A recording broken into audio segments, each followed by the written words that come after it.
ಇದೇ ಸಂದರ್ಭ ಕೊಲ್ಲೂರು ಮೂಕಾಂಬಿಕಾ ದೇವಸ್ಥಾನಕ್ಕೆ ಭೇಟಿ ಕೊಟ್ಟಿದ್ದಾರೆ ಸಿಎಂ ಬಸವರಾಜ ಬೊಮ್ಮಾಯಿ. ಬೈಂದೂರು ತಾಲೂಕಿನ ಮೂಕಾಂಬಿಕಾ ದೇವಸ್ಥಾನ ಬೈಂದೂರು ವಿಧಾನಸಭಾ ಕ್ಷೇತ್ರದ ಮಳ್ಳಿಕಟ್ಟೆಯಲ್ಲಿ ಸಮಾವೇಶ ಮುಗಿಸಿದ ನಂತರ ದೇವಾಲಯಕ್ಕೆ ಭೇಟಿ ನೀಡಿದರು.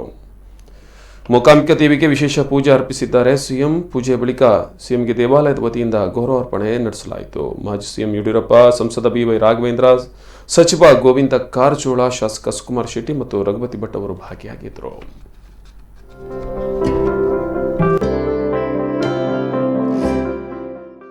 ಇದಕ್ಕೂ ಮುನ್ನ ಬೈಂದೂರಿನಲ್ಲಿ ಫಲಾನುಭವಿಗಳ ಸಮಾವೇಶ ನಡೆಯಿತು. ಸಮಾವೇಶಕ್ಕೆ ಸಿಎಂ ಬಸವರಾಜ ಬೊಮ್ಮಾಯಿ ಸೇರಿದಂತೆ ಅನೇಕ ಸಚಿವರು, ಮಾಜಿ ಸಿಎಂ ಭಾಗವಹಿಸಿದ್ದರು. 1318 ಕೋಟಿ ರೂಪಾಯಿ ಮೌಲ್ಯದ ವಿವಿಧ ಅಭಿವೃದ್ಧಿ ಕಾರ್ಯಕ್ರಮಗಳಿಗೆ ಶಂಕುಸ್ಥಾಪನೆ ನಡೆಸಲಾಯಿತು. ಶಿವಮೊಗ್ಗ ಲೋಕಸಭಾ ಕ್ಷೇತ್ರದ ಬೈಂದೂರು ವಿಧಾನಸಭಾ ಕ್ಷೇತ್ರದ ಅನೇಕ ಕಾರ್ಯಕ್ರಮಗಳಲ್ಲಿ ಈ ಒಂದು ಸಂದರ್ಭದಲ್ಲಿ ಚಾಲನೆ ನೀಡಲಾಯಿತು. ಮಾಜಿ ಸಿಎಂ ಯಡಿಯೂರಪ್ಪ, ಸಚಿವ ಎಸ್ ಅಂಗಾರ, ಸುನಿಲ್ ಕುಮಾರ್, ಕೋಟ ಶ್ರೀನಿವಾಸ ಪೂಜಾರಿ ಭಾಗಿಯಾಗಿದ್ದರು. ಬೈಂದೂರಿನಲ್ಲಿ ಫಲಾನುಭವಿಗಳ ಸಮಾವೇಶ. ಇದಕ್ಕೂ ಮೊದಲು ಗೋಪೂಜೆ ಕಾರ್ಯಕ್ರಮವನ್ನು ನೆರವೇರಿಸಿದ್ದಾರೆ ಬಸವರಾಜ ಬೊಮ್ಮಾಯಿ. ಗೋಮಾತೆಗೆ ಹೂಮಾಲೆ ಹಾಕಿ ಹಣೆಗೆ ಕುಂಕುಮ ಇಟ್ಟು ಪೂಜಿಸಿದ್ದಾರೆ. ಬಳಿಕ ರೈತರಿಗೆ ಟ್ರ್ಯಾಕ್ಟರ್ ಅನ್ನು ವಿತರಣೆ ಮಾಡಿದರು ಸಿಎಂ ಬೊಮ್ಮಾಯಿ. ಈ ಸಂದರ್ಭದಲ್ಲಿ ಮಾತನಾಡಿದ ಅವರು, SC ST ಮೀಸಲಾತಿ ಹೆಚ್ಚಿಸಿದ್ದೇವೆ. ಇದು ಕ್ರಾಂತಿಕಾರಿ ನಿರ್ಧಾರ. ಇದರಿಂದ ಉದ್ಯೋಗ, ಶಿಕ್ಷಣದಲ್ಲಿ ಅವಕಾಶ ಹೆಚ್ಚಲಿದೆ. ಡೀಮ್ಡ್ ಫಾರೆಸ್ಟ್ 6 ಲಕ್ಷ ಹೆಕ್ಟೇರ್ ಕಂದಾಯ ಭೂಮಿಯಾಗಿ ಪರಿವರ್ತಿಸಲಾಗಿದೆ.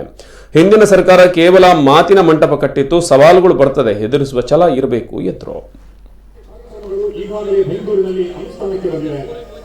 ಈ ಅನುಷ್ಠಾನಕ್ಕೆ ಬಂದಿರುವಂತಹ ಎಲ್ಲ ಕಾರ್ಯಕ್ರಮಗಳ ಉದ್ಘಾಟನೆಯನ್ನು ಕೂಡ ಇದೀಗ ನೆರವೇರಿಸಿಕೊಳ್ಳಬೇಕಾಗಿದೆ. ಮೀನುಗಾರಿಕೆ, ಕರ್ನಾಟಕ ನೀರಾವರಿ ನಿಗಮ, ಸಣ್ಣ ನೀರಾವರಿ ನಿಗಮ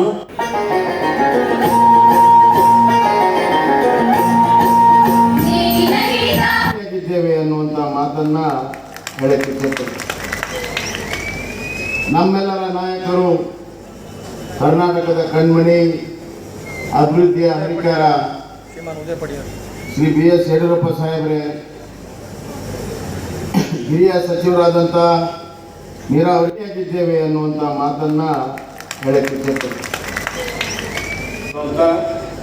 ನನ್ನ ಆತ್ಮೀಯರಾದಂಥ ಸುಕುಮಾರ್ ಶೆಟ್ಟಿ ಅವರೇ, ಉಪಸ್ಥಿತಿರುವಂಥ ಮಾನ್ಯ ಶಾಸಕರಾದಂಥ ರಘುಪತಿ ಭಟ್ ಅವರೇ, ದಾರಾಜಿ ಮೆಂಡನ್ ಅವರೇ, ಜನಪ್ರಿಯ ನಾಯಕರು, ಶಾಸಕರಾದಂಥ ಮಾನ್ಯ ಆಲಾಡಿ ಶ್ರೀನಿವಾಸ್ ಶೆಟ್ಟಿ, ಸತೀಶ್ ಜಾರಕಿಹೊಳಿ ಹೇಳಿಕೆಗೆ ಎಲ್ಲೆಡೆ ಆಕ್ರೋಶ ವ್ಯಕ್ತವಾಗ್ತಾ ಇದೆ. ಹಿಂದೂ ಪದದ ಬಗ್ಗೆ ಅವರು ನೀಡಿದಂತಹ ವ್ಯಾಖ್ಯಾನಕ್ಕೆ ನಾಡಿನೆಲ್ಲೆಡೆ ವಿರೋಧ ವ್ಯಕ್ತವಾಗಿತ್ತು. ಸ್ವತಃ ಕಾಂಗ್ರೆಸ್ ಇದನ್ನು ಖಂಡಿಸಿತ್ತು.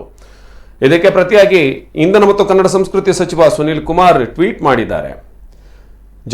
ಜಾರಕಿಹೊಳಿ ಹೇಳಿಕೆಗೆ ಕಾಂಗ್ರೆಸ್ ಕ್ಷಮೆ ಯಾಚಿಸಲೇಬೇಕು. ಕಾಂಗ್ರೆಸ್ನ ಕಾರ್ಯಾಧ್ಯಕ್ಷನಾಗಿ ಜಾರಕಿಹೊಳಿ ಹೇಳಿಕೆ ಕೊಟ್ಟಿದ್ದಾರೆ. ಹಿಂದೂ ಪದ ಅಶ್ಲೀಲ ಎಂದು ಸತೀಶ್ ಜಾರಕಿಹೊಳಿ ಹೇಳಿರೋದು ನಾಚಿಕೆಗೇಡಿನ ಸಂಗತಿ. ಈ ಅಪಮಾನ ಸಹಿಸಿಕೊಳ್ಳಲು ಸಾಧ್ಯವಿಲ್ಲ. ಕಾಂಗ್ರೆಸ್ ಹುಟ್ಟಿನಿಂದ ಇವತ್ತಿನವರೆಗೆ ಹಿಂದೂ ಭಾರತೀಯತೆ ಮೇಲೆ ಹಲವು ಬಾರಿ ಅವಮಾನ ಮಾಡಿದೆ. ನೆಹರು ಅವರು ತನ್ನನ್ನು ಹಿಂದೂ ಎಂದು ಕರೆಯಬೇಡಿ ಎಂದು ಹೇಳಿದರು. ನೆಹರು ಹಾಕಿಕೊಟ್ಟ ಪರಂಪರೆ ಇವತ್ತಿಗೂ ಮುಂದುವರಿಯುತ್ತಾ ಬಂದಿದೆ. ಅವಕಾಶ ಸಿಕ್ಕಾಗಲೆಲ್ಲ ಹಿಂದುತ್ವ ಮತ್ತು ಭಾರತೀಯತೆ ಬಗ್ಗೆ ಕಾಂಗ್ರೆಸ್ ಅಪಮಾನ ಮಾಡುತ್ತಾ ಬಂದಿದೆ. ಕಾಂಗ್ರೆಸ್ ಹಿರಿಯ ನಾಯಕ ಶಿವರಾಜ್ ಪಾಟೀಲ್ ಭಗವದ್ಗೀತೆಯನ್ನು ಜಿಹಾದಿಗೆ ಹೋಲಿಸಿದ್ರು. ಸಿದ್ದರಾಮಯ್ಯನವರಿಗೆ ತಿಲಕ ಕಂಡ್ರೆ ಆಗೋದೇ ಇಲ್ಲ ಎಂದು ಹೇಳಿದ್ದಾರೆ. ಸಾರ್ವರ್ಕರ್ ಬಗ್ಗೆಗೂ ಸಿದ್ದರಾಮಯ್ಯ ಅಪಮಾನ ಮಾಡಿದ್ದಾರೆ. ಕಾಂಗ್ರೆಸ್ಗೆ ಹಿಂದೂಗಳನ್ನು ಕಂಡ್ರೆ ಅಸಹನೆ, ಭಾರತೀಯತೆಯನ್ನು ಕಾಂಗ್ರೆಸ್ ಯಾವತ್ತೂ ಒಪ್ಪಿಲ್ಲ ಎಂದು ಸುನಿಲ್ ಕುಮಾರ್ ಹೇಳಿದ್ದಾರೆ. ಹೀಗೆ ಈ ಹೇಳಿಕೆಯನ್ನು ಖಂಡಿಸಿ ಅವರು ಟ್ವೀಟ್ ಕೂಡ ಮಾಡಿದ್ದಾರೆ. ಅದರ ಜೊತೆಗೆ ಜಾರಕಿಹೊಳಿಗೆ ಪ್ರಶ್ನೆ ಮಾಡಿದಂತಹ ಸುನಿಲ್ ಕುಮಾರ್, ಶಾಲೆಗೆ ಸೇರುವಾಗ, ಚುನಾವಣೆ ಸ್ಪರ್ಧಿಸುವಾಗ ಹಿಂದೂ ಪರಿಶಿಷ್ಟ ಜಾತಿ ಎಂದು ಹೇಳಿದ್ರೋ ಅಥವಾ ಅಶ್ಲೀಲ ಹಿಂದೂ ಹೇಳಿ ಶಾಲೆಗೆ ಸೇರಿದ್ರೋ ಎಂದು ಪ್ರಶ್ನಿಸಿದ್ದಾರೆ.